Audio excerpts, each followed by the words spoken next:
Good morning, Kipsters, and welcome to another Read Aloud with Mr. Flores. Today's book that we will be reading together and exploring is titled Sofia Valdez, Future Prez by Andrea Betty and illustrated by David Roberts. I heard this is a really awesome book, so I cannot wait to read this and explore this together with you all. And here we go.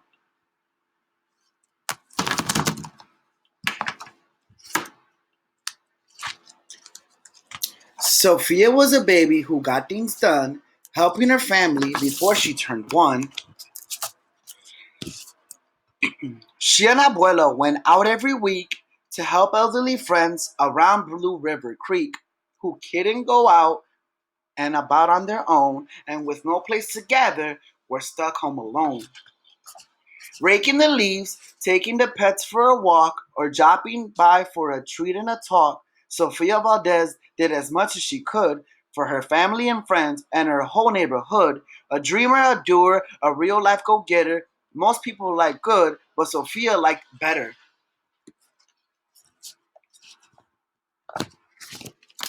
Each morning, Abuelo walked Sofia to class. They walked home again along Blue River Pass, making plans, munching cookies. Abuelo and girl, except for that Tuesday when Pup saw that squirrel.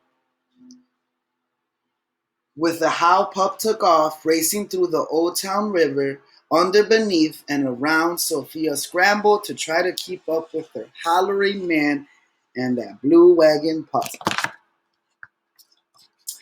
Up the squirrel ran to the top of the hill, made a leftover junk for the local landfill. They reached the top of the mountain of trash, which giggled and broke with an ear-splatting crash. Down they all tumbled and hit with a thud on a moldy old pumpkin surrounded by mud. Ouch, cried Abuelo. He struggled to stand. A dangerous mess, he said, grasping her hand. The next day, Sofia walked up to the school solo, but it wasn't the same without her abuelo. This is not right, declared young Sofia, who glared at the Mount Trashmore and got an idea. The very next morning, at dawn, she planted a sign at the front of the lawn. She stood back and smiled, and Pup gave a bark. Get rid of the Mount Trashmore, let's build a new park. Each of the neighbors had something to say about beaches and fountains and places to play. Meeting spots, gardens, a basket for bees, a rubber duck pond, and a kiosk for cheese. She drew every thought on her map of the park, which was perfectly perfect by a quarter till dark.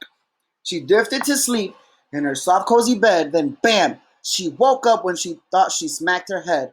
Her heart skipped a beat as she realized each one of her neighbors had said, "Let me know when it's done." They all thought Sofia could build it alone. But how could one girl do so much on her own?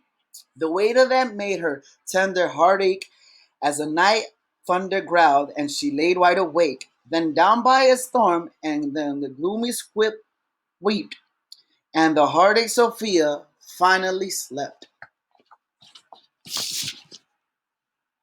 Abuelo baked cookies when Sophia got up. He gave her a bagful and sneaked one to Pup. He blinked back as tears as he hugged his Sophia. For courage, he whispered, "Te amo, mi vida." Sophia's knee wobbled.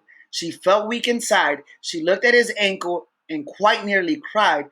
Though she didn't feel brave or courageous at all, Sophia went to face City Hall.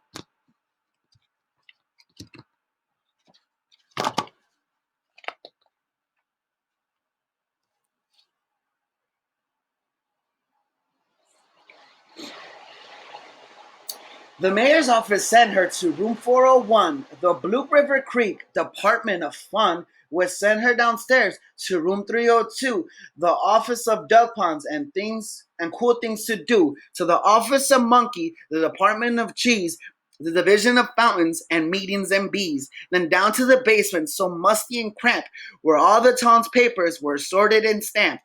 And that's where the clerk said with no one else did, You can't build a new park. You're only a kid.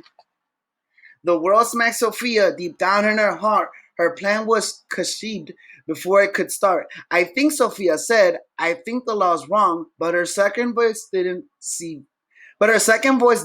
very strong. The clerk said clearly, it cannot be done. Do you have any question? Sophia said one. If you were me and I was you and he was your grandpa, what would you do? Well, said the clerk. Then she said nothing at all. She thought and she thought. Then she sent out a call to every employee throughout City Hall.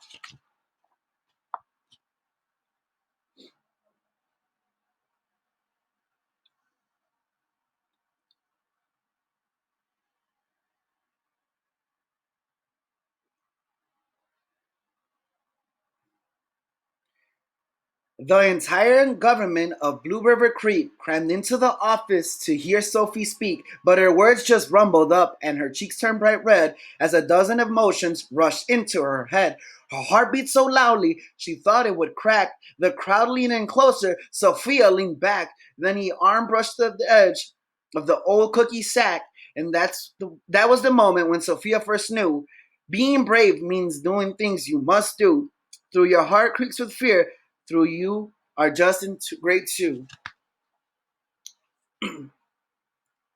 She took a deep breath, looked the mayor in the eye, and though her knees wobbled, she held her head high. Sophia started talking. She spelled out the plan and why it all mattered and how it began. And once she got rolling, she had lots to say about meeting spots, monkeys, and places to play, and other ideas for they can help too, the two on all the leaves, and folks too. She had thoughts on the library, thoughts on the zoo, and perhaps a way to combine the two. And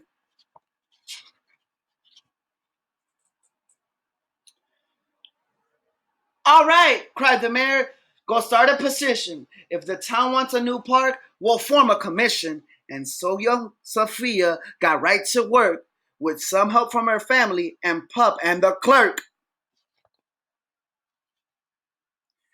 Then the others joined in, not all but a few, like Miss Leah Greer and the kids in grade two.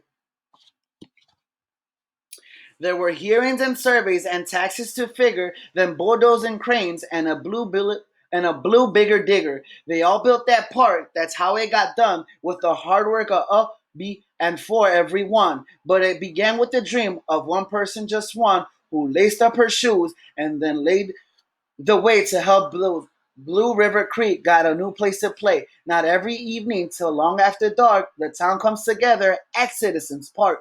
They all hold the truth to be self-evident that Sophia could grow up to be president. Until then, Sophia, that real life go-getter, helps build Blue River Creek get better and better.